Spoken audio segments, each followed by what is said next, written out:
Okay, so the IWS was born in 2018, and it's a nonprofit organization. And we are currently present in 9 Canadian cities. And it's composed by women that are operating in various settings, including academia, industry, and government. And we usually host monthly meetings in person, where we have the opportunity to talk about specific topics, but also to share our personal and professional experience. The vision of the network is to build a collaborative network to support and promote equity, diversity, and inclusion for immigrant and international women in science. Our mission is threefold. It's to share career, gender, and multicultural challenges and develop possible solutions through monthly meetings in a safe and friendly environment. We also aim to provide networking and professional opportunities, bringing together different working discipline environments. And finally, we aim to offer one-on-one mentorship, sharing professional experiences to successfully pursue a career in science or to transit between different working disciplines.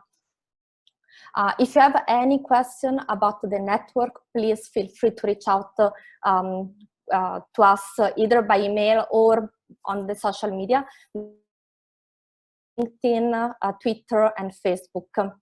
I mentioned to you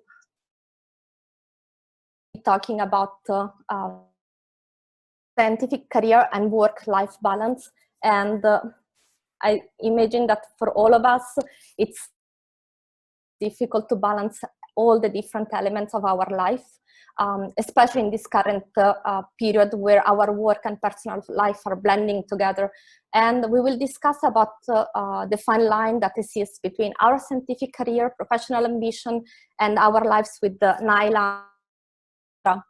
So just to give you a little bit an idea of the timing, we will start with some questions, 30 minutes. And during this time, everybody will be mute. Then we will move forward to your questions. So please raise your hands, and we will you. But you're also feel free to write your questions in the chat, and then we will ask the question on your behalf. So, without any further delay, let's get started. And to start with a little bit of an introduction, and maybe Naila and Alejandra can introduce themselves. Naila, do you want to get started, maybe? Yeah, sure. Hi, everyone. Thank you for this opportunity to be with you all today. This seems like a great network of, immigrant and international women. It's really exciting to see so many of you there. So just a little bit about my background. I'm a doctor of medicine, so a medical doctor from Pakistan. I moved to Canada back in 2012. And just like many of you, as you know, I faced multiple challenges, in getting my first role in Canada. Previously, before coming to Canada and Pakistan, I've done my medicine, after which I moved into the pharmaceutical industry at GSK. Career with marketing, and then moved on to medical. When I came to Canada, after a lot of challenges, I finally landed a role at a clinical research organization, after which I finally got back into the pharmaceutical industry with, again, GSK, and in a medical role, again, as a medical advisor in their respiratory portfolio. After that, more recently, I joined Amgen, which is a biotechnology and pharmaceutical company, about maybe 2 years ago now, and I'm currently working as a senior medical advisor in oncology for solid tumors. In addition to doing this as my day job, by night, I'm a mentor and a consultant for immigrant women, mainly for healthcare research and pharmaceutical roles.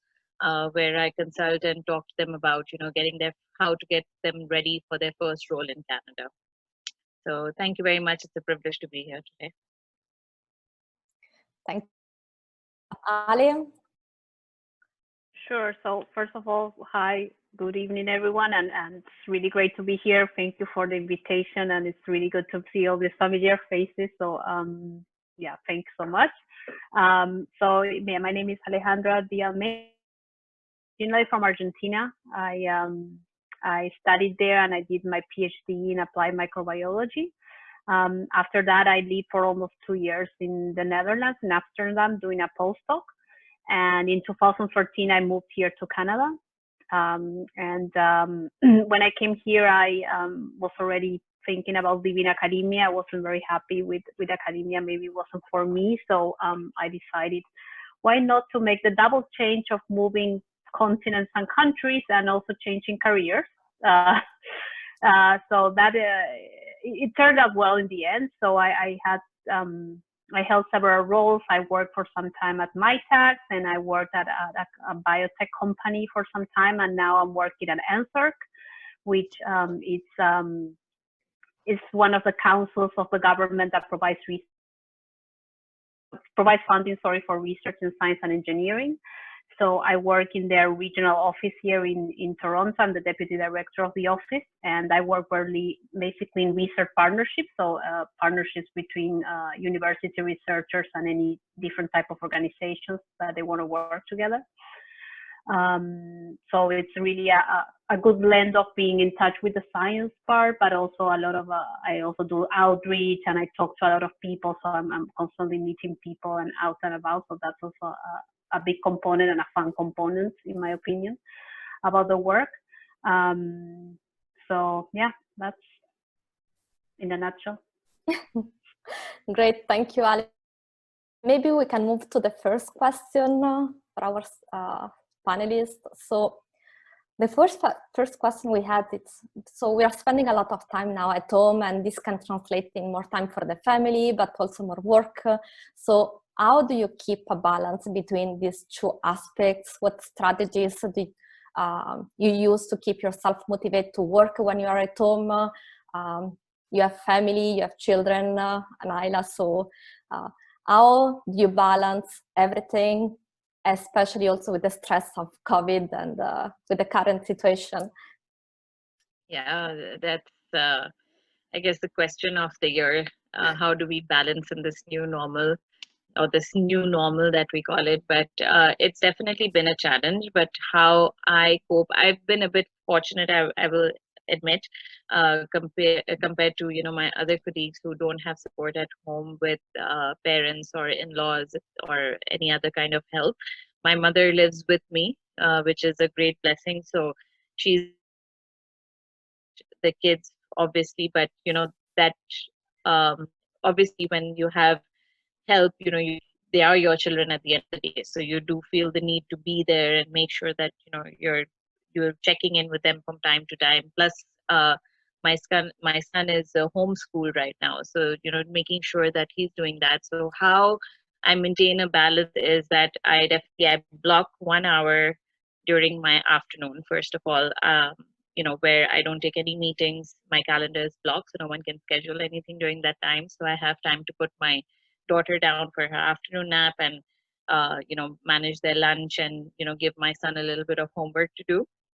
So you need to set these, I think, because when your calendar is open at work, then anyone keeps scheduling things, right? Because right now it's not like you're in an office environment where someone can just walk up to you and talk to you about something. If they have to talk to you about something, they will schedule a meeting even if it's for 15 minutes. So it's important to block those times during your calendar, and also to make sure that you switch off at 5 o'clock. Because what I was at least experiencing, along with a few others, is that it wasn't a 9 to 5 job anymore, which it not really is. But at least at 5 o'clock or 5:30, I would have to get up in a normal day and go and pick up my daughter from daycare. But here, you end up working till 7, 8 o'clock sometimes, because you don't have anywhere else to go.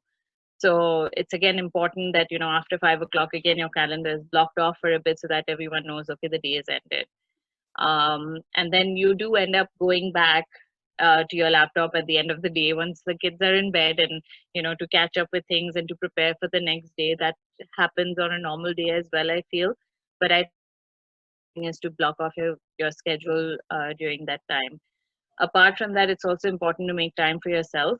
So in the evenings, like once the kids are in bed, make sure you get like at least 1 hour or so where I sit down and I watch TV or have dinner and spend time with my husband, and just kind of wind down a little bit before I go back to the laptop. But it's important to do these things, and it's also important to, I think, acknowledge that this is a difficult time for everyone. It's going to be different. We are going to learn as we go. It's not a short-term thing. It's not ending tomorrow. It's not ending next week. So just accepting the fact that this is the new normal, or this is for the foreseeable future. Just accepting that and preparing for that accordingly. Okay, thank you. Ali, do you want to? Yeah, so I was really interested to hear Naila's like a point of view. I have my difference is two things. First of all, I was already sort of part-time working from home already before this happened, because of we were moving offices, and that took longer than expected. So it's been like a few months that we don't have an office, but I still go out to meetings a lot. So I was never like 100% at home anyway. So it wasn't like a super big transition for me I already had everything set up. I have two monitors, like, everything was there still, but now it's really like all the time at home. So that's a little bit challenging. I don't have kids, so that definitely makes life easier regarding work. But it's true that sometimes things can extend, right? Because it's, as Naila said, it's like, it's 5:30. I think the difference for me is that I do have a lot of calls and interaction externally. So it really does make a difference to be like 9 to 5 or like whatever, at work. I really have to be there because people call and everything. But yeah, I try at one point also when it's 5 or 5-ish, I'm going to say, try to really say, okay, the day's done and I'm going to stop it. And also, as Naida said, to respect some time. So for example, I don't know, something that really takes my stress off is I have a dog. So I walk my dog, and it's like, okay, I'm going to go out to walk my dog. I'm not going to take myself out of work because I don't want to be checking emails in the middle of the park or people calling me, and it's fine. I'm going to take this break, right? Like, I feel also what happens when you work from home is that sometimes people feel like you have to be all the time connected, and if they send you an email, you have to respond right away because, oh my God, they're going to think I'm not working. And you can't take a break, and you can't take your lunch break or whatever, right? Like, you don't have to be like all the time there. Otherwise, it's too stressful. So I think you still need to take the breaks during the day as if you would in the regular office. You might go out for lunch or take a walk or whatever. You still have to respect those timelines and try to work the hours that you should be working. Not stretch it out. But yeah, they're difficult times, and I think everybody knows that. And people are very, I know we're having a lot of like these Zoom calls at work too, and all of a sudden someone appears with their kid, or there's a dog barking, and people understand that's the situation now, right? So I think everyone's on the same boat, and being flexible about that.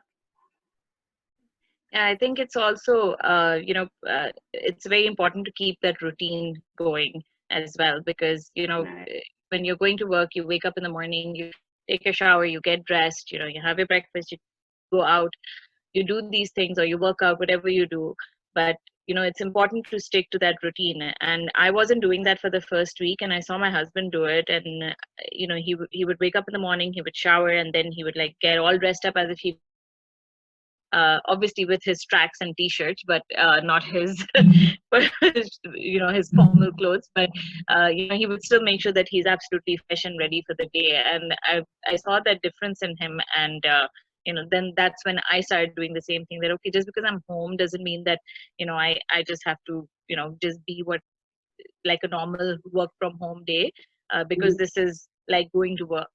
So it's important to keep that routine very much. And it's also, like Alejandra said, that, you have to be accepting of others as well. In the beginning, everyone was like locking their doors and putting their kids out and telling their husbands or their, whatever help they had to manage the kids. But now you'll see kids popping in each other's laps and like, okay, they're coming in and asking, just 1 second, it's become that way now. So which is great. It really helps us function in this way. It doesn't help you. It doesn't make you feel bad, or if your dog is barking or something like that. It just feels like, okay, this is what it is.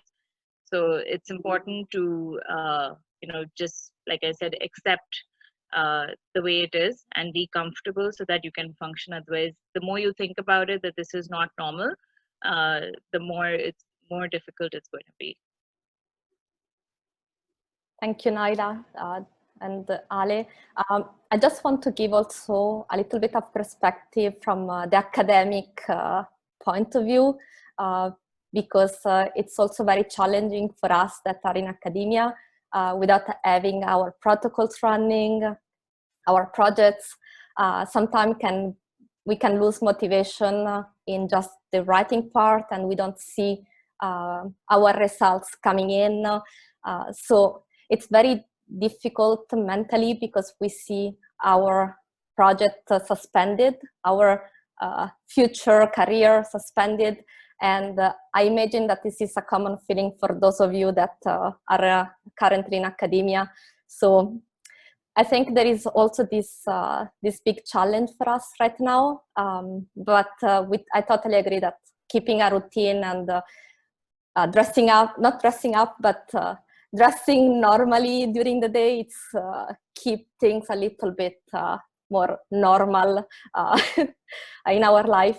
And do you guys have any strategy to cope with the isolation and to keep your mental health during these days? I know you, Ale, have the dog, but do you have any other strategies that you want to share with us? I don't know. I think just this is maybe everyone must be trying to do this, like try to still connect with friends and family as much as possible, I would say. I'm trying to also do workout at home, so I'm putting in videos, so also that it's a little bit like comforting to follow that structure of like, I finish work, I do maybe workouts a few days per week, even if it's not the same as going. At least I follow that routine as well that I did before. So I think that definitely helps. I'm gonna admit it's not the same, but at least anything that I can do, it sort of helps. Also, not get super stressed if one day I didn't do it because I don't know, it didn't happen. I think it's very stressful now with social media. You see all these like people posting all their workouts all the time, and you're like, oh, I didn't do anything, right? So I think it's also like, be easy on ourselves. It's a challenging time, but on the other hand, like also take care of ourselves, because as Nada said, this is not short. Like we're still on this for probably a few more weeks. So just trying to keep up with the healthy things as much as possible. Naila? I think for me, I'm pretty much a very homebound person. I think mainly that happens after 2 young. But I think what I'm because I moved. We're all, like a lot of us are immigrants. We've left a lot of close friends back home, who we don't get time to connect with on a normal day because you're in the office. And even if they call you, like, okay, I'm in the office, I can't talk right now. But now that I'm at home, I actually find myself connecting with them much more often because, I'm at home, I can, connect with them, I can do a video chat with them and everything. So that's definitely my way of remaining sane. Because I thrive on those friendships, and they really help me going. It's a good laugh for like 10-15 minutes, and that just helps you going. And I think the other thing, like sometimes everyone has a way of relaxing. I feel like some people work out, some people do yoga, some people meditate, some people read. Whatever works for you on a normal day, I feel like for you, because we all have stress on a normal day. Whatever works for you on a normal day, do that. Because for me, what really de-stresses me is laughing. I love to laugh. I love good jokes. I love good, good sense of humor. So even if it's just watching like back-to-back episodes like of Friends, I'll do that. So whatever day, just do that. Don't look for, because like Alejandra said that, there's so many videos and people are posting up these tips and that tips, and it's like, okay, what do I do? Like, what do I adapt for myself? But, honestly, do your own thing. whatever work you do that, whatever you're comfortable, don't feel pressured, to learn a new hobby or learn to cook or, become more active on social media or post your videos. For me, just laughing works. So whether it's watching Friends or whether it's connecting with my friends whom I love, I do that. That's great. I would like now to move a little bit away from our current situation and ask you questions that are more general for work and life balance. The first question that is, in your opinion, what are the biggest hurdles for women in STEM, especially for immigrants, in balancing life and work? So I would say that the biggest question would be, can we have it all? One of you can get started. Naila, do you want to? Ale? Sure. So I have been reading a very interesting and famous book called Lean In. I'm sure you all have heard of it or read it at some point or the other. I was a bit late to the party. I bought it a long time when I've been reading it, and it resonated a lot with me. But in terms of like, can we have it all? Nobody has it all. Okay, not even men. Forget about women. So I think what really are the biggest challenges for us, especially as I think there are more challenges for us as being as an immigrant woman than being as in our own countries, right? So in our home countries or countries of origin. So because mainly every country, especially with Canada, the regulations are different, the culture is different, people are different. So I think adjusting into that new environment is more of a challenge than anything else. So that's the first thing that you need to do.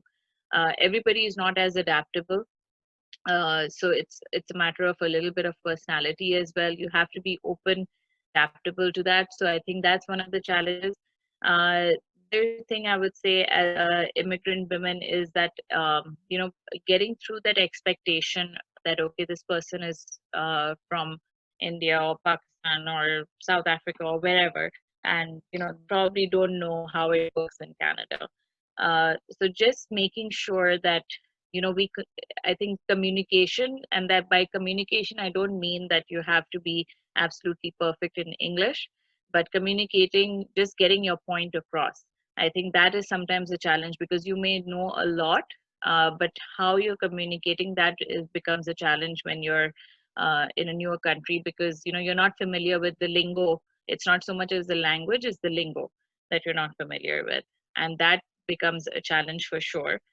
The other aspect of it is obviously the personal aspect, where women who have families or kids and in-laws or parents to take care of. It's definitely, I can say from my side, I had to like when I came to Canada, I was also considering going to Mesa, for example. But I realized that soon after I had my first child that this is going to be very easy in terms of getting through my residency, obviously with a small kid. Even though I did have support at home, but it's your own guilt, I feel as well. So I think as women, we're just born that way with that genetic makeup that we feel guilty or responsible for our children more than anybody else. So that's always a challenge. You can't change that. So I think like with new, with kids or having a new family is definitely a challenge. So can you choose either one of them? Yes, many women have done it, right? You're seeing more and more women CEOs now come up for, pharmaceutical or other science and technology based companies. And so they're proof that you can do it if you have the right support, if you plan the right support. But even in a normal circumstances, it takes a village to raise children. And when you have a career and you have ambitions, if you want to have just a career, I don't think that there's an issue. But if you want to go somewhere with that career, that's a challenge.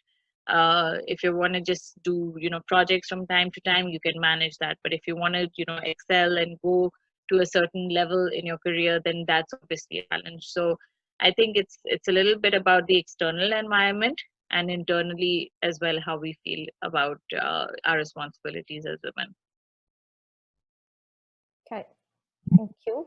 Ale? Yeah, I'll add. Yeah, I think I agree with everything that Nela said. I'll add that I think that fortunately, I see comparing at least like I don't know, working in Canada to maybe Latin America, there's a little bit more of a work-life balance in general. I feel like there's more respect for like people's time and life, and meetings are very punctual, and like a lot of things that make it the work-life balance a little bit easier, I think. So that might be a shock also for like newcomers to Canada to see these differences, but I think those are good things to adapt to. And one of the nice things I think of living here versus other countries.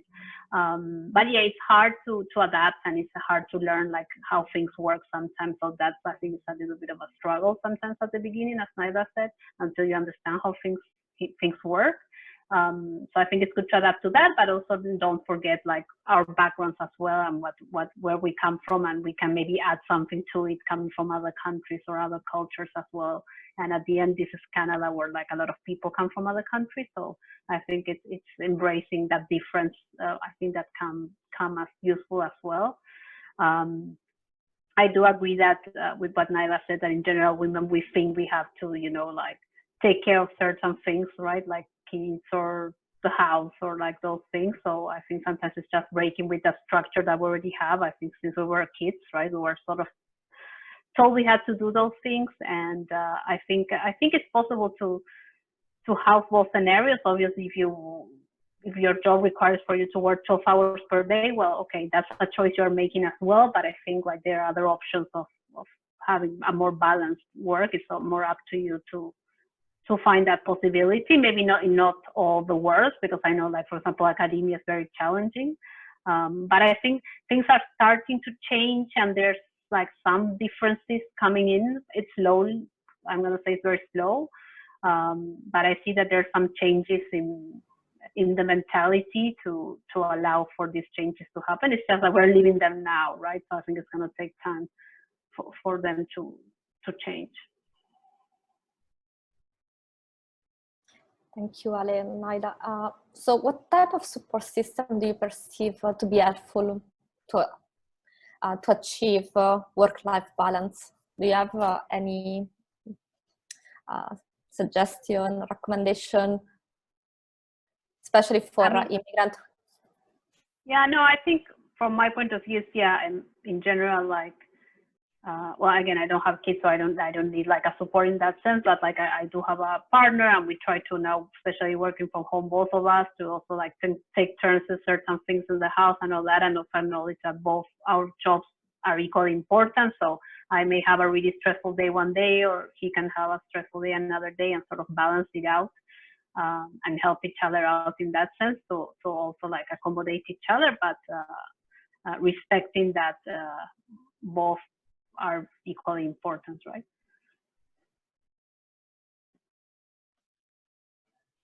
You want to add? Yeah, so I think it's important to, first of all, dedicate space for your work. Like, it's when I used to be working from home, I would, either sit on the couch or sit on the bed, but having a designated space to work is really important. And, so that that when you're at work, you're just at work. And so that when you get up from that desk, and you go back to your family room, or to the living room, to your kids, then that's your time with the family. You have to dedicate time and be conscious of everyone's needs, whether it's your house, or it's a person, or it's your hobby.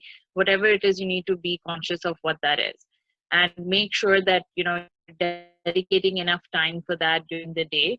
Like I said, I block off that time in the afternoon at, alternate days. I make arrangements with my husband and my mother. Well, like on some days, my husband will put my daughter down for a nap. On some days I will, depending on your schedule. So it's important to keep that balance also, that, okay, you're dedicating time to your work, but, and you're respecting your spouse's time to work as well. So make sure that, you're both doing your part. as women just feel that we're just more responsible for our children than our husbands are, but that's a precedence that we've set. And if we are, have those conversations with, your husbands or your partners that, you need to dedicate as much time as, we are dedicating, because they're both our children, or they're both our dog, or this house belongs to both of us, then, everyone needs to do their part. And to maintain that work-life balance, it's just a matter of, remembering that it's important to maintain that work-life balance, because till you don't acknowledge it, you won't do anything about it. So just acknowledging that, okay, I need some time to myself. I need some time to spend with my husband or my sister or my children. It's important to ensure that you recognize that, so that you're able to spend time and you're able to dedicate your schedule to them accordingly. Thank you, Naila. I think I would like to add that something that for me it's been very important, and maybe for you too, as a support system around you, especially as an immigrant. And that's what it's the big value also of our IWS network, because we have other people that can understand our current situation, that can support us. And I think it's very important that we're able to create a network of people that you can trust, that you can confide on. So it's very difficult to find balance with everything, but when you can find also someone that can support you and help you going through the difficult moments, I think that's going to be, it's very important, especially because we don't have family here. And I'm going to ask one more question. So why do you think it's important to amplify the immigrant and international women voices, and how can we support more women, more international women in science? What could be the best strategies?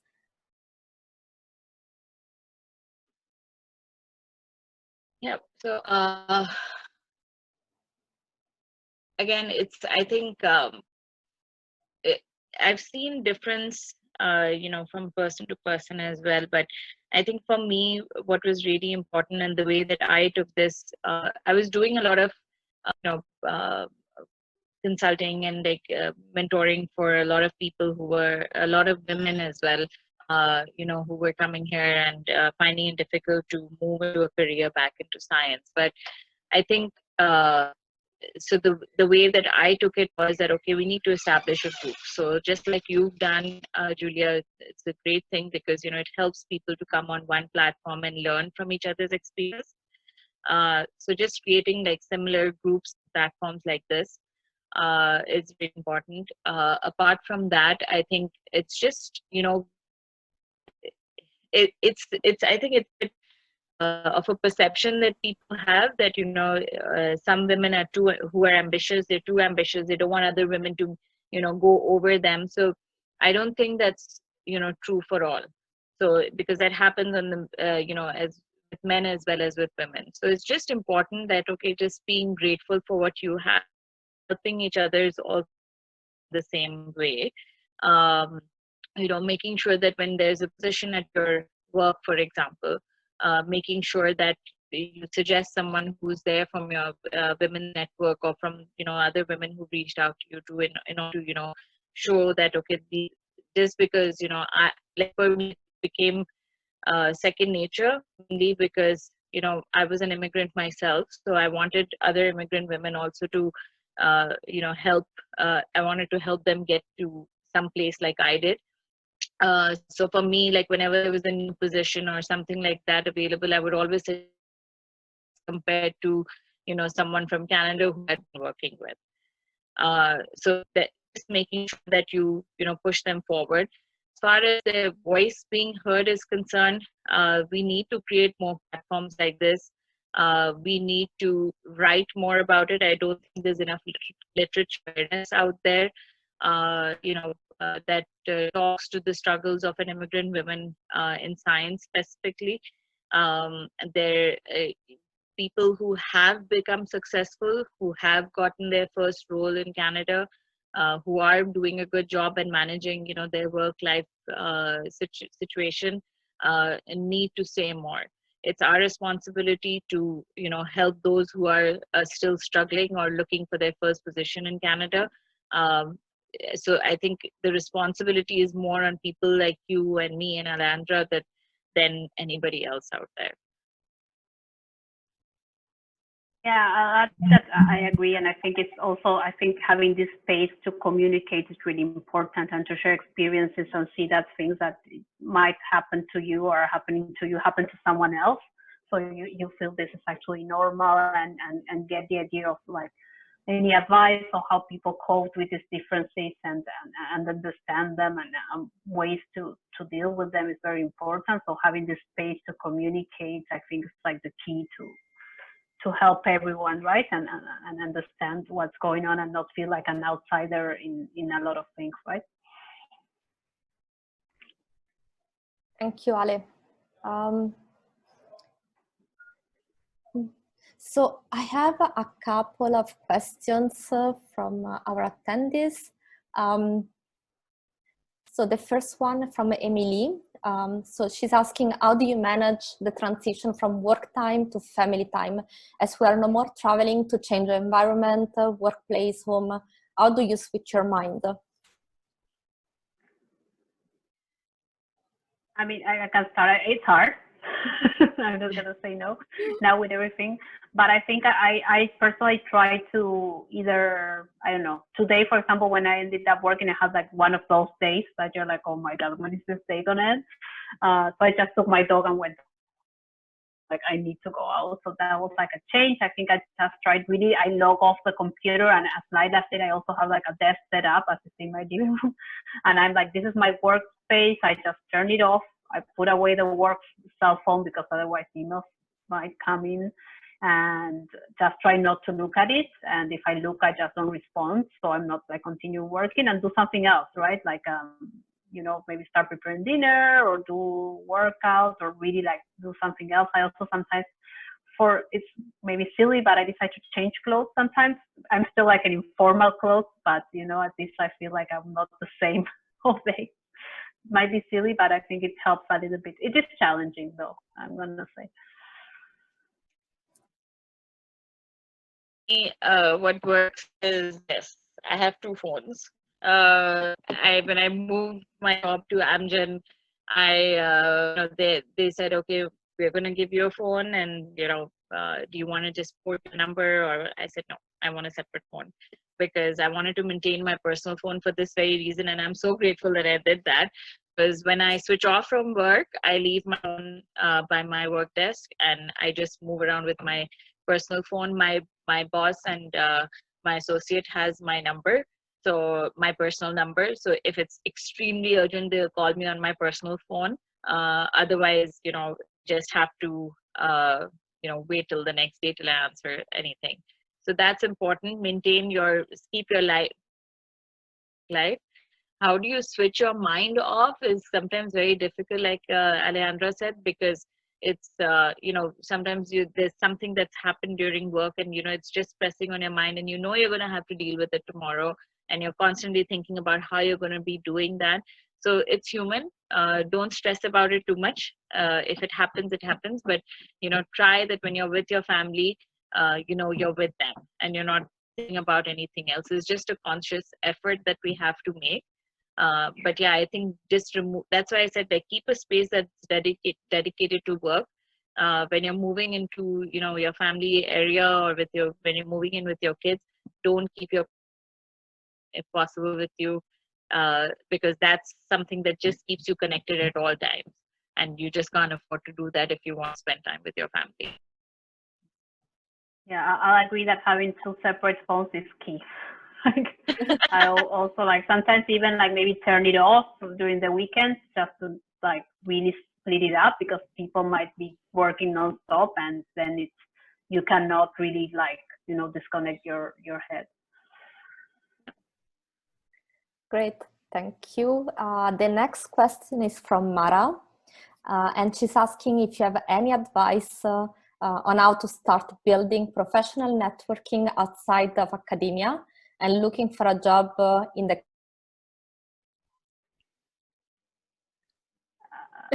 I can start. I think I can answer the first one. I don't know if I can answer the second one. So to start building your network, yes, I think like, for example, being here is great. So congratulations, Mara, and everyone, like getting to know more people here. I think I would advise two things, like go to networking events of any like areas they're interested in. Don't be shy, talk to people. Everyone's on the same situation, right? And maybe they don't know anyone and they just want to chat. So I think that's really good to start. It's hard at the beginning to do that, but then you start like sort of meeting people and building like a network of people. It's really useful for people like looking for other opportunities or not sure what they want to do.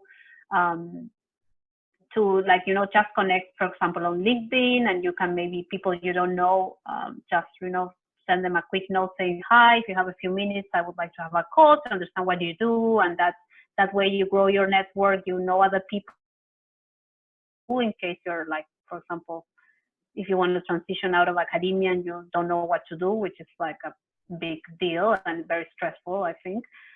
This is a good opportunity to connect with other people and learn what they're doing. And people usually are very helpful and they will take time to talk to you and learn more so they can tell you more. And I've been on both sides, like I did it and I also people contacted me. And I think like overall, like 90% of the people are very positive and do that.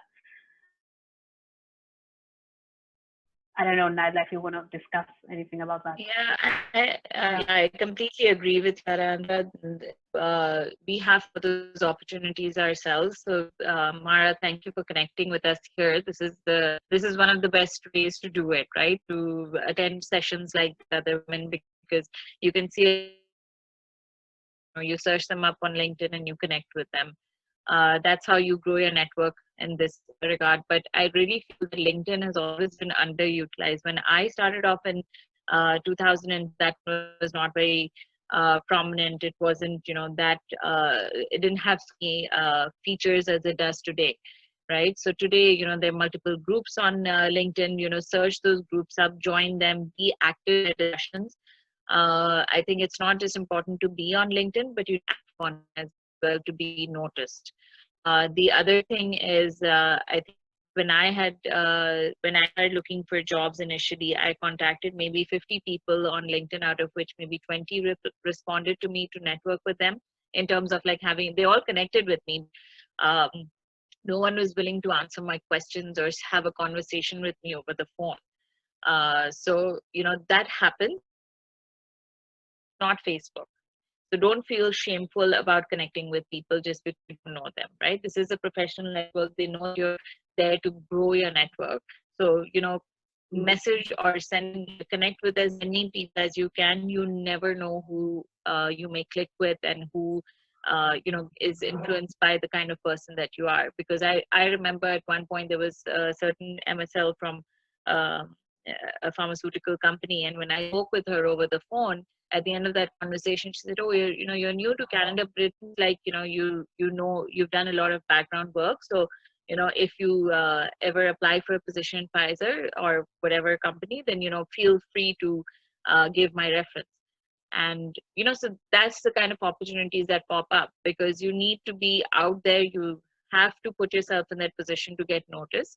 But yeah, LinkedIn, definitely utilize it. Let people know that you're looking.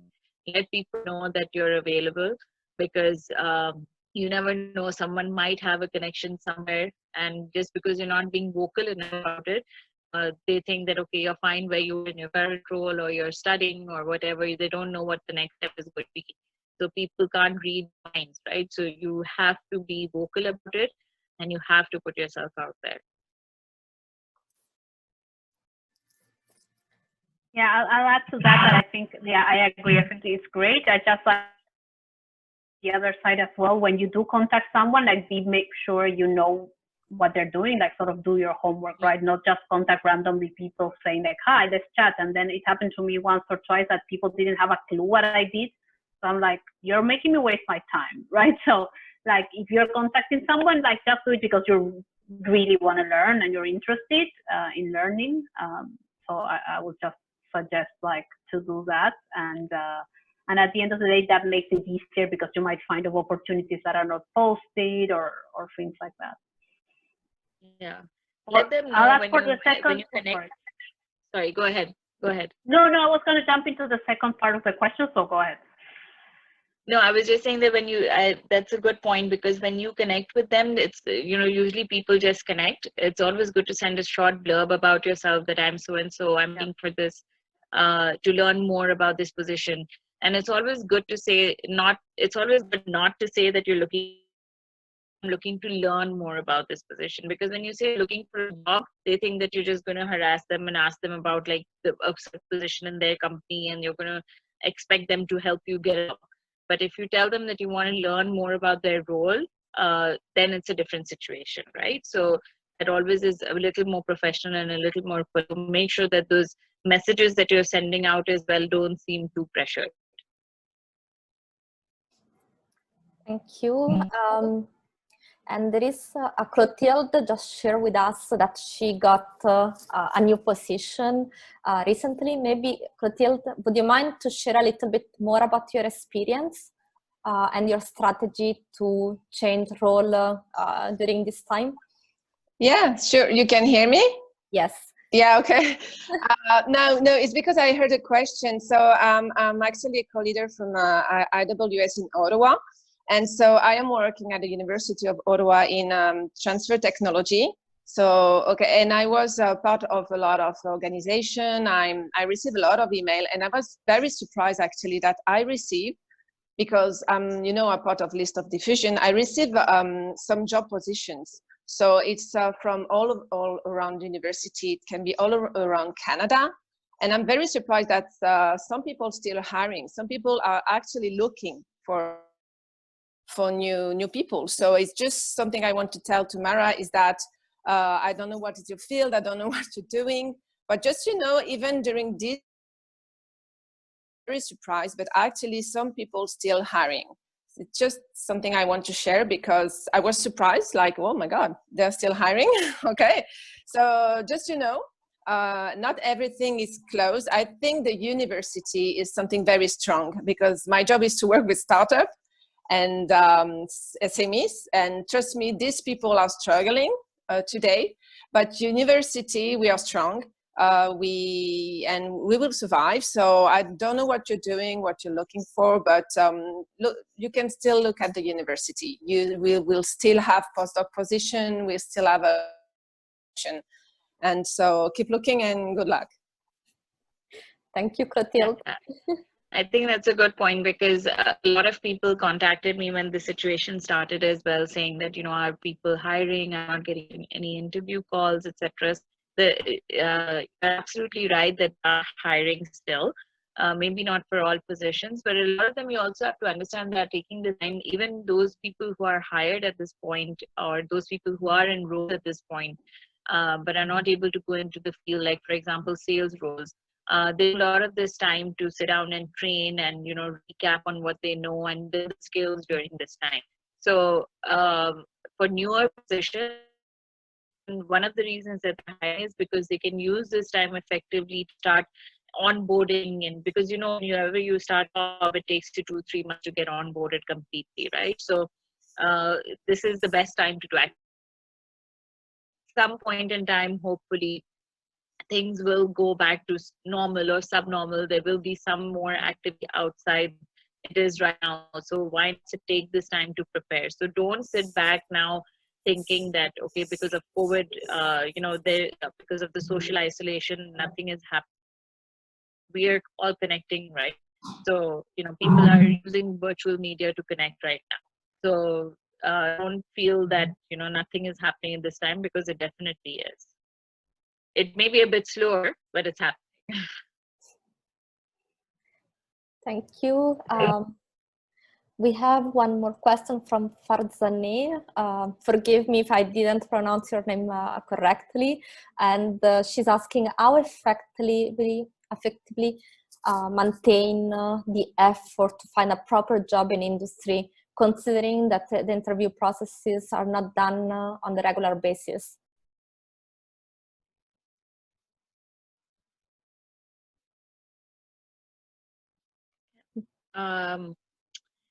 So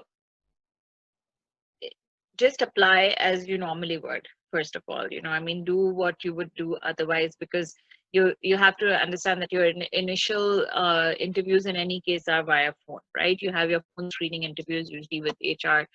It happens, at least I can speak to that for the pharmaceutical industry, or even a lot of other industries, they do their screening interview via phone.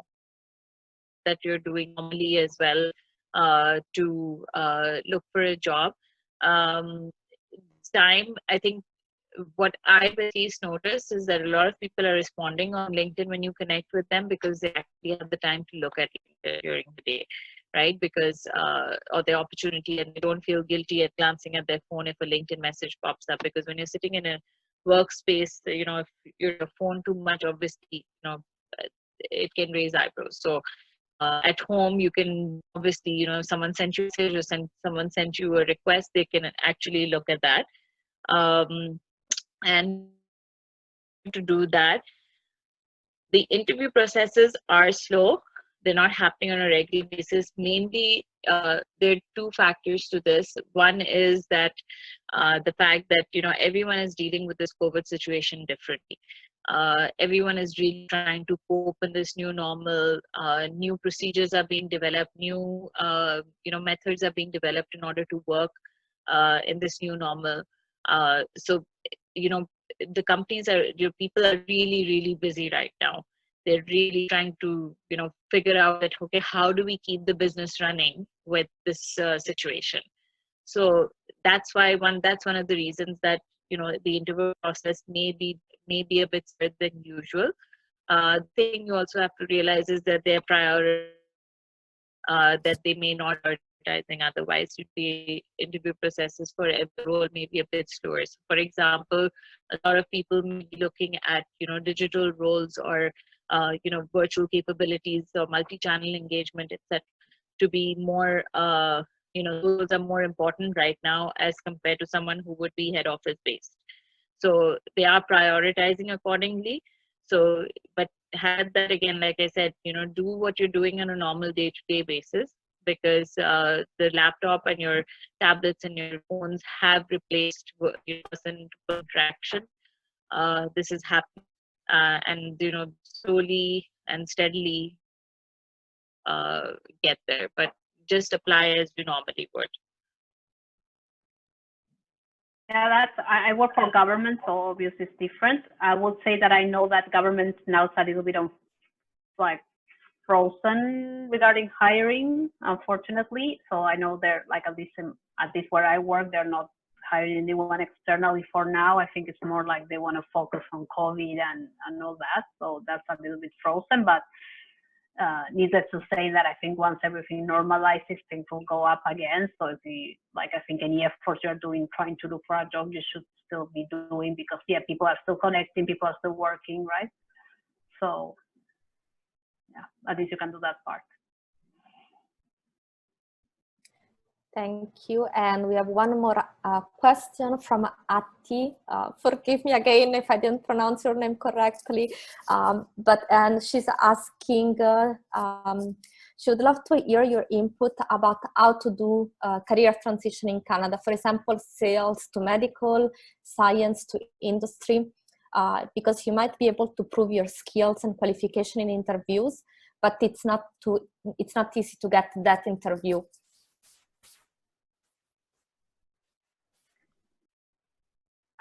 Maybe I can start. I would say, like, I can talk more of coming out of academia, maybe. So a couple of things.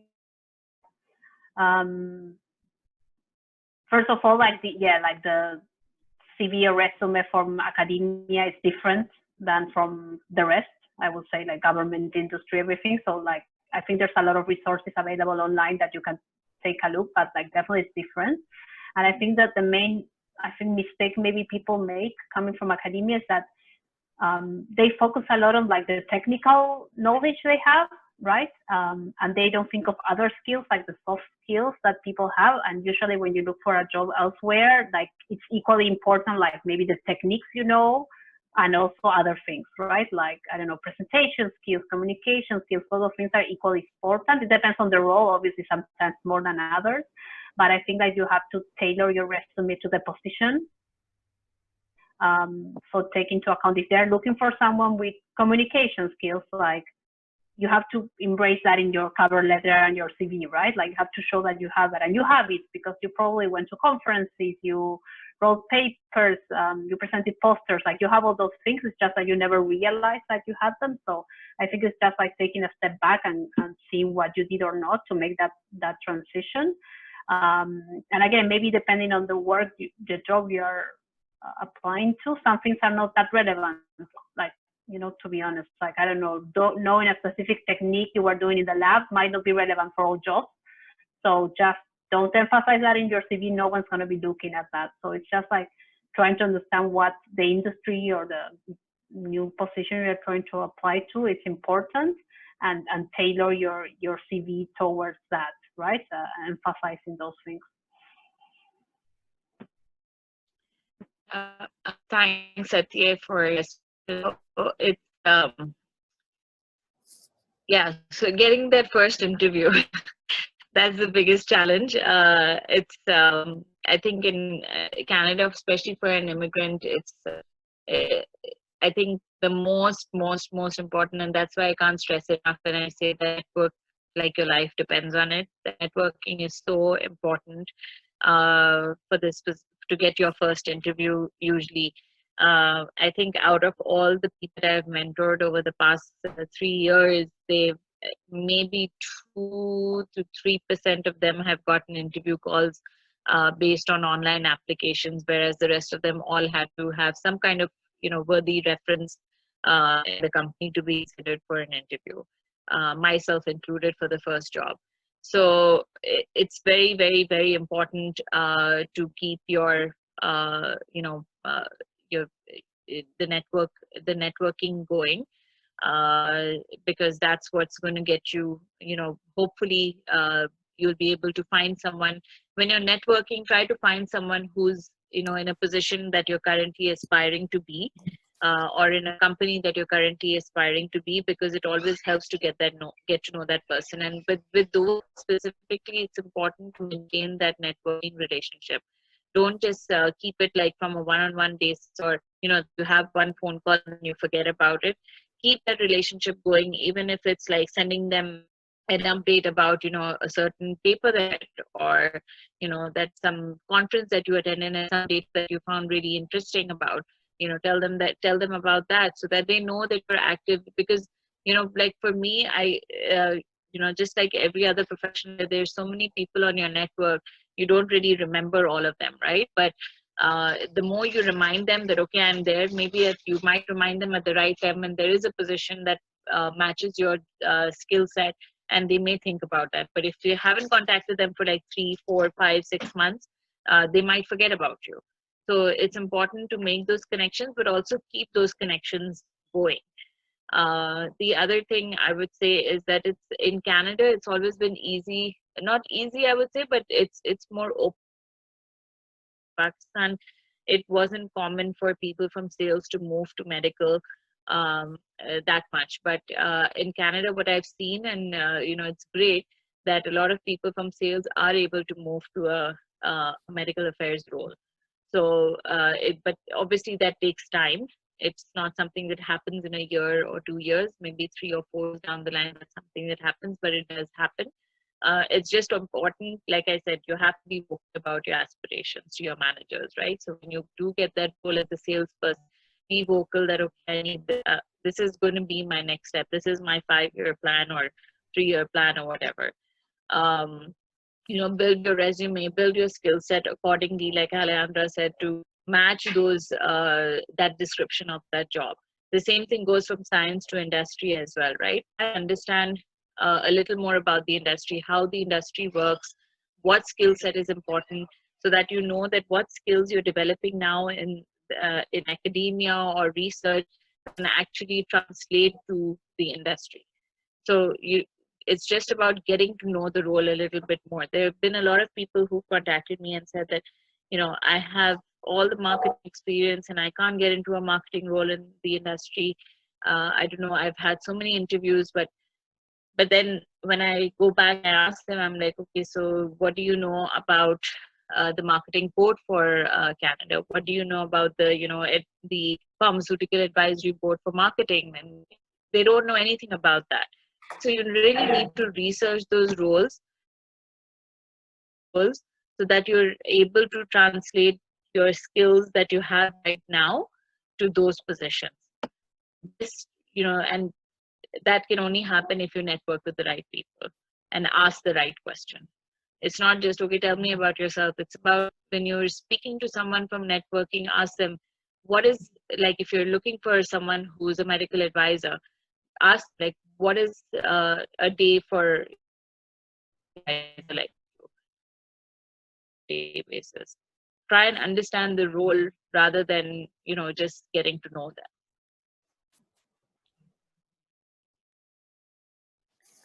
Thank you, Naila. I have one more question, and for this one, I would like to hear also from other people, especially in academia. Sylvia is asking, our job sometimes is passion and it's our life, especially academia or if you are managing a company. So how and when you say stop today, we are done for today, let's go for something else?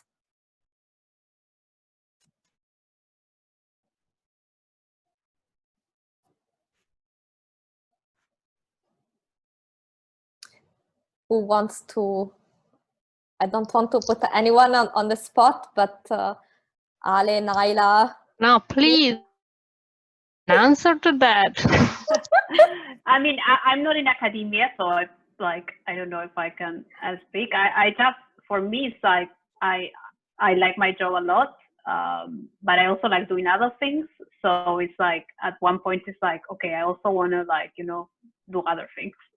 I also want to spend time with my partner. I also want to watch a movie. I want to I don't know. Now I started baking, typical like the quarantine. I don't know. Like I also enjoy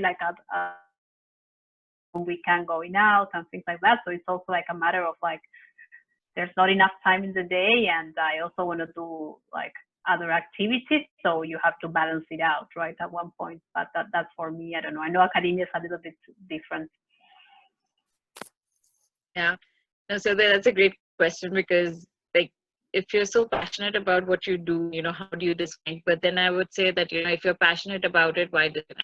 So, if you feel that that's what you're doing and that's what you enjoy doing anyway, just think on a normal day, like what would you do to disconnect, right? You would probably get into your car and get out of work and, drive home, do the normal day-to-day things. So, if it takes set your alarm and get out and go and take a drive, there's no restrictions on that. So, get out at 5 o'clock and take a drive and come back. Just pretend that you're going from work to home or something like that and come back, and just do what you do on a normal day. It's all about, I think, just training your brain right now more than anything else, because, we just have to train our brain to think that, okay, when we're at work, we're at work. Okay, now it's time to get up and so you need to switch off when you have to. But on the other hand, like I said, if it's your passion, if it's what you enjoy doing, then just try and tell yourself to slow down after a certain time, and enjoy that passion that you do. Thank you. And something to this?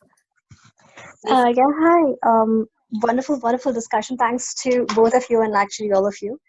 I do have a comment and a question. My comment is nowadays, I mean, we all love the work that we do. I am in academia, and earlier I used to go to work, so I used to go to bed in time, and still there was a routine. But these days I'm realizing that I end up working till 5 o'clock in the morning, and that's probably not a very healthy thing to do. So I think what you probably something that I'll try to follow and see if I'm able to overcome that. So thanks for the suggestion. My question to you is a bit different from what we've been asking so far. My question is, what happens after you get a job, you land a job, specifically for someone who's not from academia? Because outside academia, even in academia, but more so outside academia, we hear a lot about things where gender biases come into picture, right? So we have leaky pipelines, glass ceilings, and all those phenomena that people talk a lot about. So in your experience, or how much more, I mean, how would you Why do you want to bring it down? They're bringing it. your experience regarding these things, and how do you think as a woman, possibly also as an immigrant woman, how difficult it is for you to maintain a work-life balance while being aspirant and that women face on a daily basis, or have you ever faced them?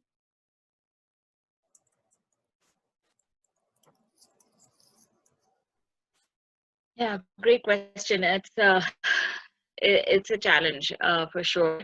I tell you from my first role, when I had trying to maintain my work-life balance was a challenge. It was difficult to kind of go forward. It depends, as well as it depends a lot about the organization that you're with. So when you're trying to choose an organization, try and understand the culture of the organization, because if there's someone who's promoting or who's comfortable maintaining work-life balance, which most companies in Canada are, then that's great, because if you have children or if you have responsibilities at home, then you need a company that actually understands that.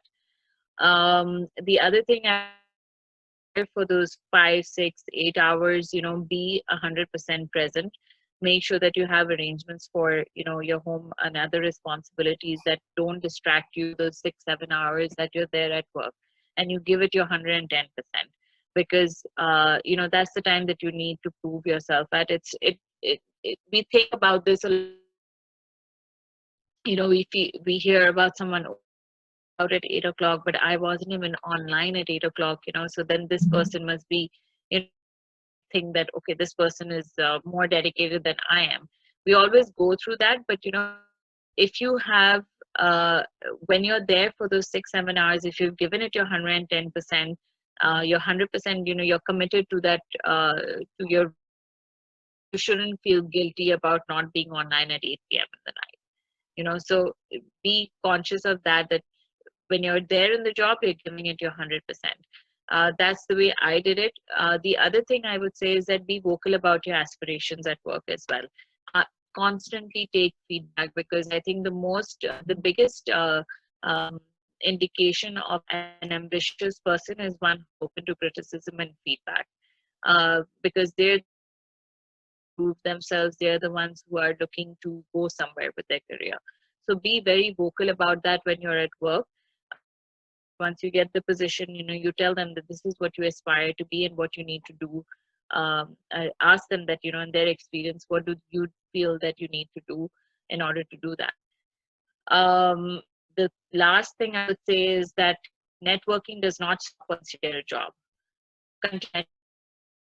Continue networking outside your organization to make sure you're constantly learning, and you're constantly engaged with people who actually know of your capabilities and who know that you're an ambitious person, so that tomorrow, if you feel that, like we had a previous question that, okay, if some people want to move sales to science to medical, is that possible? So maybe there is a role that you're doing right now, and then 2 years down the line, you're like, oh, that role interesting.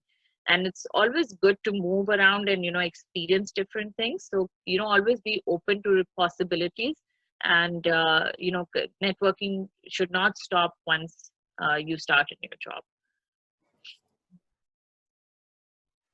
Yeah, I'll add to maybe that the first part is that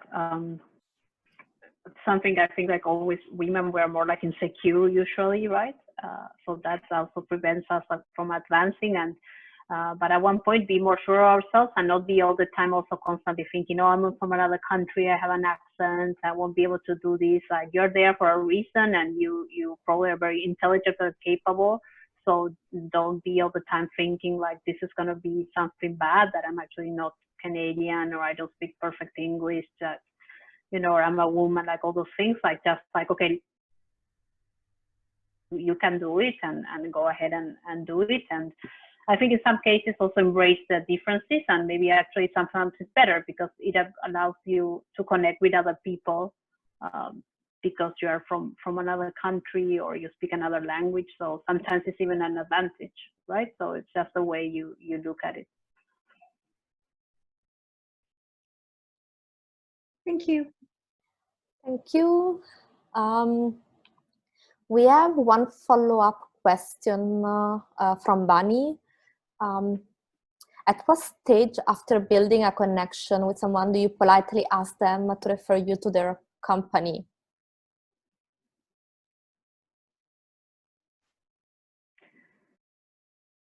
What do you mean by prefer? Maybe Bunny, if you wanna. Bunny, do you want to? Yeah. Like connect you with someone else, or like recommend you for a job? Because I think those are like different. Yeah, I think things. that's what she means, recommending them for a job. Yeah. I'm gonna. Yeah, Bunny. Sorry. Go ahead. Sorry. Yeah, it's basically if you see an opening which kind of aligns with your interests, and you want to apply for that role. So it's basically for a specific job opening in the company. I'm going to bluntly say I don't think you do that, because like if I talk with someone for a little bit over the phone, I'm not going to like recommend them for a job. I don't know them, right?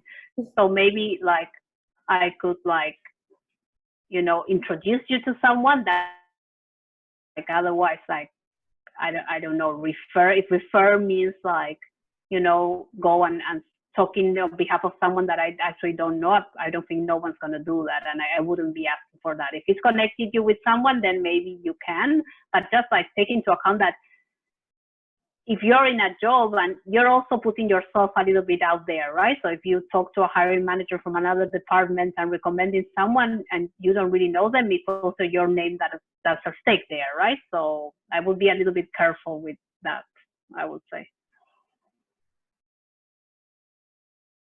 Yeah, so I think it differs, like it's different from, I think, industry to industry, but I agree that, you know, if you don't know someone that well, you know, you're the best judge of that, really. So if you've just spoken to me one hour, or you send me a text and say, hey, Naida, it was great speaking to you, so-and-so company, I know you've worked there before, or you're currently working there, can you refer me for this position? It's going to be very difficult for me to do something like that, right? And it's not good to put somebody in that position either. But I will say, like I said before, that, you know, keep networking, keep people posted about what you're doing, and, you know, maintain that connection. And maybe after like having a regular interaction with them after 3, 4, 5 months, maybe, you know, they may they may be comfortable enough to refer you.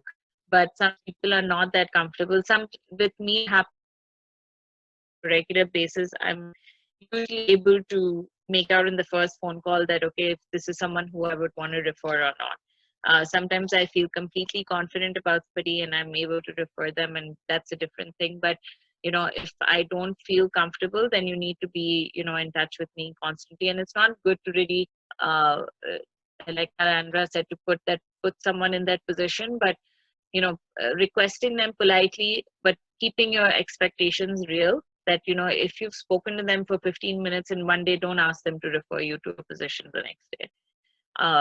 And don't connect with them with this intent that, hey, I've seen this position, can I talk to you about it? Can you know, you're the hiring manager, can I like introduce myself or anything? The right channel is to apply online, right? So you apply online and, you know, you make your connections before that rather than making your connection through that position. That's really important. So keep the networking, don't like after 15 minutes.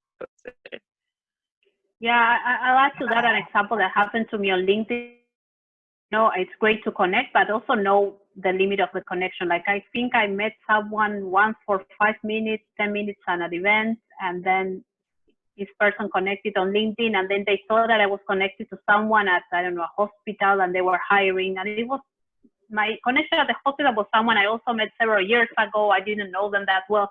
And this person was like, can you introduce me to this one? Because I'm applying for a job here. I'm like, I don't know. I haven't talked to the people in the hospital for like 5 years. Like, I don't know you either, you know? So like, be careful. Like, I think it's great to connect and refer people, but you have to know them a little bit. Otherwise, I wouldn't do it, I would say.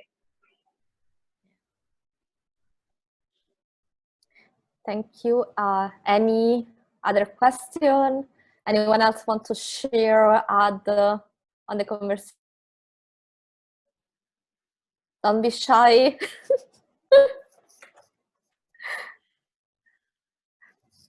Okay, maybe we are. Can I? Yes, please, Sylvia. No, yeah, well, it could be like a stupid and sometimes probably provocative question. It's like we previously spoke about like maintaining our daily schedule during this situation, this COVID situation, and which includes also giving time to yourself and to your family and so on. So what happened when your schedule doesn't match with your family schedule? So let's say you say, well, I will give like 1 hour to my, let's say I don't have kids, so sorry for if I'm like, I mean, I just say, I will give sometimes to my kids after lunch, but after lunch they are sleeping. Perfectly happen.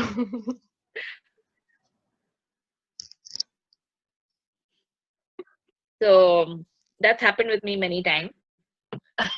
I've planned that, okay, after this call, I'm going to, homeschool my kid and like do the assignments that I've had for today. And then suddenly I get an email, like, I have to attend a thing. And that happened. Initially, I think I used to feel very guilty about it, but then you need to stop feeling guilty, because women, we're just wired to feel guilty about everything. And we have to consciously do, we have to consciously tell ourselves that it's okay. It's okay to not meet expectations of everybody, because you just can't do that. You can't be in every place possible. You have every role like 110. Don't feel that pressure. If it doesn't happen, it doesn't happen. As long as it's not a matter of life and death, it's okay. But yeah, obviously, if you see your parent or someone needing some kind of medical attention or need, or I'm not saying that starve your kids because you have a meeting, but I think right now, at least what I've experienced is that everybody is very understanding because of the situation. Everybody has been really kind, and if you have to schedule something, and if you have to reschedule something around your personal responsibilities, people have been very understanding of that. So just be frank and open about it, because this is not normal for anybody right now.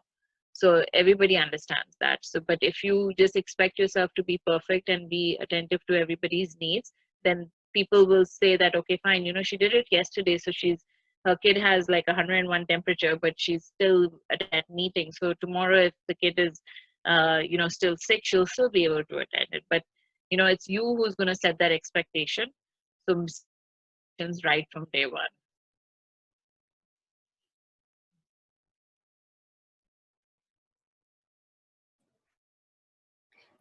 We have Pooja that wants to add something.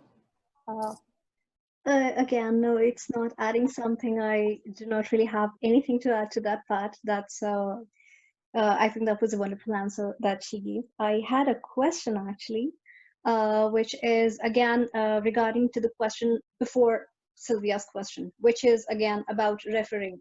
So I have been told by many people about these informal interviews, wherein you invite someone for an informal interview where you of course do not talk to them about the jobs, but you do talk to them about the structure of their organization and the roles and responsibilities and stuff like that, which normally is a procedure that people follow with recruiters. But I was told that you can also go ahead and meet someone on LinkedIn, invite them for a virtual coffee or a real coffee, and go ahead with this informal interview. And one of the steps following that is to basically be in touch with them, but also sort of start asking them eventually, of course, after a while, if there are positions which are available, or if there is someone that they can introduce you to. So you being in a position, my question is to either Naila or Alessandra, you being in a position where people might actually invite you for these kind of informal interviews with, of course, an aim in their mind to ask about your organizations, but also about these referrals or introductions. What is your stand on it, for a person like me who would probably want to approach someone for an informal interview, say at some point in life? I hope my question is clear. Yeah, I think like what I mentioned, people LinkedIn both ways is that, right? I did a lot of these like informal interviews both ways. Like I requested them and people requested it to them. I think it's very normal. I think most people are okay with it. As I mentioned before, my only advice is like do your homework and know why you're connecting with that person, and like look a little bit up what they do first, to have an idea. So it's like useful for both to do it. But I think it's very common to do it, and I would really like encourage people to do it. And if someone doesn't respond, okay, never mind, like ask someone else. But just like really know why you're asking that person, like be really interested in what they're doing overall. And obviously at the end of the day, we all know if you're doing it, it's because eventually you would like to maybe apply to a job there, right? Like not just out of an interest, right? You obviously in the end want to apply to a job, and that's fine. I would just like maybe, ask for advice, right? Like I really like what you do. What would you suggest for someone with my experience to do to get into a role like yours? Like maybe take it more on towards the advice side. Or do you think you suggest anyone you can introduce me to? That's another one good one, right? Like maybe if they can suggest someone for you to get introduced to, right? That's another option.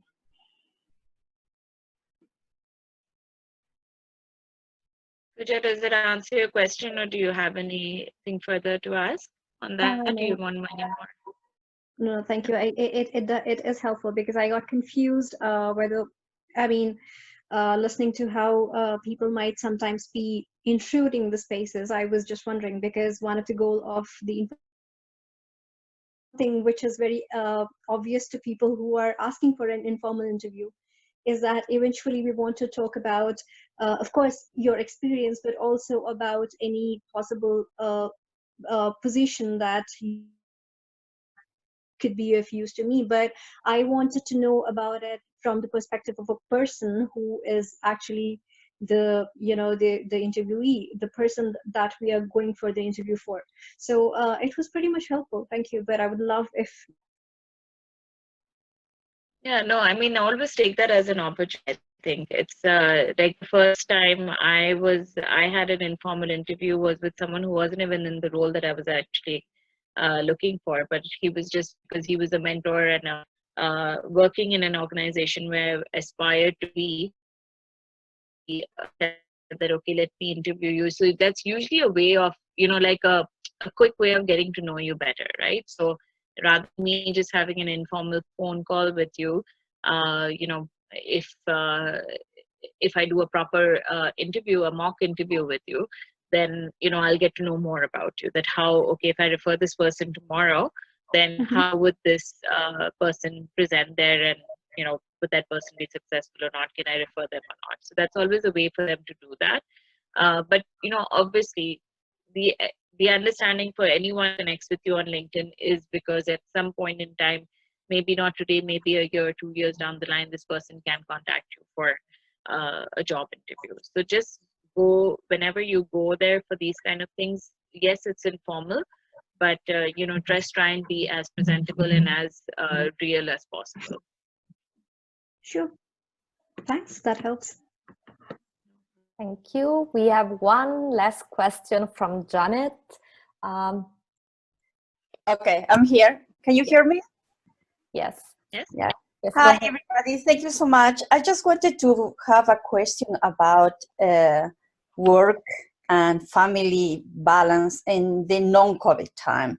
So academics always talk about freedom, and there is a lot of freedom in academia. You have your own set up schedule, you have your own time, you have your expertise and everything. In a company, on the other hand, you have time that you a lot of meetings, enormous amount of meetings, and you have as well, if you are a team lead, for instance, you have 10 people that you have to take care of, and the priorities keep changing. And like, for instance, if it's 4 p.m. and there is a sudden change in the, who knows, in the status, and you have to just come up. How do you deal with this? And also traveling time. In academia, you set up your own traveling time. In industry, you have to represent the company, and they ask you to travel to this or another place while you're working. So how do you manage to keep your home, your family, and all this set of expectations in non-academic setting? Do you guys get the question? Yeah. Yeah, I think so. Everyone is different. It's a different challenge for everybody. Like I said, I still have a little bit of help at home. That doesn't mean that, you know, I have someone to just hand off my kids whenever I want to. We have to, I think it's important to, like, you know, like I said before, it's important to acknowledge, first of all, that you have to maintain that, right? And you are giving time to your family as well as to your work. But then on the other hand, you also shouldn't feel guilty if, you know, you spent half an hour less with your children today, or you weren't able to put your son to bed today, or, you know, something like that, because that's just not possible. When I had initially joined the industry, I used to live at least an hour away, and what I noticed after a couple of weeks was that if my son is already in bed, or I fall asleep while put in bed because I'm so exhausted. On the way back, it used to sometimes take an hour and a half drive to get back home, and you know, for me it was a bit more easy at that time, so I moved closer to work. So it became a little bit, have to find these ways and balance, you know, and some of the make that work. But at the end of the day, it's something that you need to balance out with your partner. Whether it's, you know, sharing the house cleaning, kids to manage those responsibilities with the kids, because if you're not vocal, then they'll just you have to make sure that you're vocal about it. Because, and by vocal I don't mean you yell at them. It means that, you know, you're as realistic and plan these things. We have open conversations about it, them as well as it's important to you. As far as the commute is concerned, I think I've already answered that, but, you know, try and use that commute time if you can. If you're going by train or bus, if you're using public transport, like my husband used to do that, because he used to try and finish off a lot of his work on the train, so that when he comes home, he's completely anything interrupting him at that point. So if there's anything left over, you leave work and you try and, you know, finish off whatever you can on the ride back home. Or if you haven't had enough sleep, too tired to take care of the house, take a nap on the train, you know, something like that. So you have to be conscious and you have to plan accordingly, and you have to be vocal.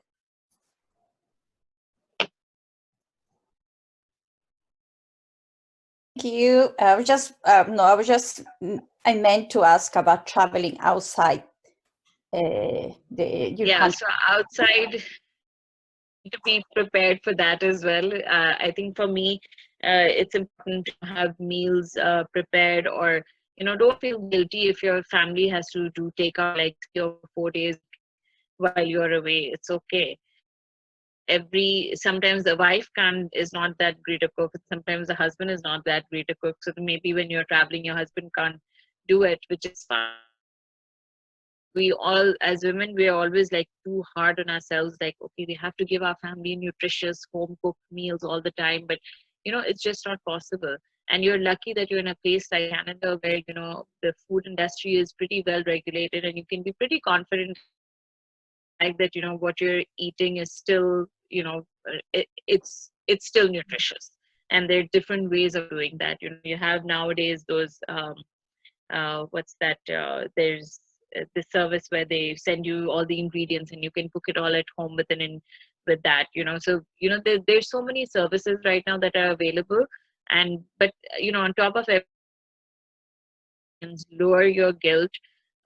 You can't be like, we are already super women, we don't have to be super duper.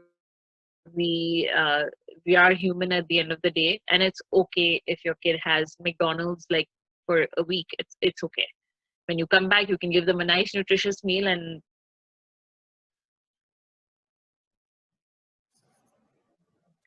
Thank you. Ale, do you want to add anything? No, I think like, well, I don't have kids, so it's a little bit more like flexible, right? I do travel for work, like at least in the province, and it's sometimes I just like when I book these trips, I try to make them like only one night only and not two, so just manage expectations of like the people I'm gonna see outside, because I also don't want to be out like of traveling around more than one night. So yeah, just to balance it out a little bit, right? Just only you can do as much as you can. I don't know that expression, right? Like there's only you can only do some things and others not, right? And just manage those expectations, I think. Thank you both. I think we reached the end of our meeting today. Thank you so much for joining us, your feedback, your experience, and we hope it was helpful for everybody. It was very helpful for me to hear all this, and I hope it was the same for all of you. Let us know if you have on the meeting, on this type of meeting. We are preparing the next one, so stay tuned very soon. And we wish you a great evening, a great weekend. I know you have a lot of plan for this weekend. So yeah, so have a good night. There is one more question. Sorry, yeah, there is one more question before we end this. Julia, do you want to ask that? Yes, I will ask really the very last one. I have been asked about my gender in many online job applications. Have unwritten or maybe written policies in place to hire different genders? I mean, I work for government. I don't think in the job applications we sometimes ask in the grants, and it's maybe to keep track of what's going on. I think they never put caps on things, but yes, there are measures being taken to encourage like women or underrepresented groups to be like considered into grants or things like that. So that's the reason sometimes they ask, is more to keep track of what's going on, and to encourage certain groups to apply to either job. I don't know if how industry works, if it's the same. Yeah, I mean, I think if they're asking you for your gender, I don't take that as a negative, take it as a positive in the days that we're living in right now, because a lot of companies are promoting gender diversity and inclusion. So if they're asking you, it's probably because they want more diversity in their company. And the other thing is that a lot of the companies also say that, if you click on the option, it does say male, female, and then they say prefer not to say, which some of the people may do. So, you know, it's fine if that's anything. And companies, I think it's more of a statistical consideration than anything else, just so that they know.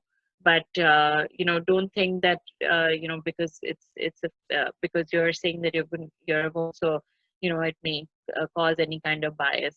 I would take that as a positive, if anything. And there is Melba that would like to share a quick personal. Please go ahead. Hello, everyone. For taking the time for preparing this, provided us with useful and valuable information, even more during these tough times we're living in. I also want to thank Naila, as I had the opportunity to connect with her through LinkedIn. Later on, I had the chance to share over the phone a little talk with her, and she me a little bit of her background and her experience on the process of transitioning to the research field. She provided me with very useful information to help me on these processes of finding an alternative career, as I am also an international medical graduate and a newcomer to Canada. So she provided me with information that I didn't even know it existed in Canada. I mean, job positions that I didn't realize that. Doing a lot of research since I talked with her. I've been here in front of my laptop every day doing a lot of research. So I just want to encourage all the other participants to not to be afraid of connecting people. And it's really, I just want to emphasize about the importance of networking. And here I am as well, because I saw Naila, she shared the on LinkedIn that this webinar was happening today. So on the what she published over there. So I also, here I am in this webinar, and it's just everything by networking. I didn't know about this happening today, and I just got interested in it. And I've also had the chance to understand that there's a lot of people out there struggling, but there's also good to know that there's people like all of you, like trying to help others. And it's, I don't know, there's no words for that. I just really want to thank you. Thank you, Melba. Thank you, Melba. It's great to hear you again. Thank you for that. Okay, we don't have any more questions. I think we can close up. And thank you so much, everybody. Thank you, Naila, and thank you, Aleandra. I hope to see you soon at the next meeting. Thank you very much. Take care, everyone. Have a great weekend. Bye. Thank you. Bye. Bye-bye. Bye.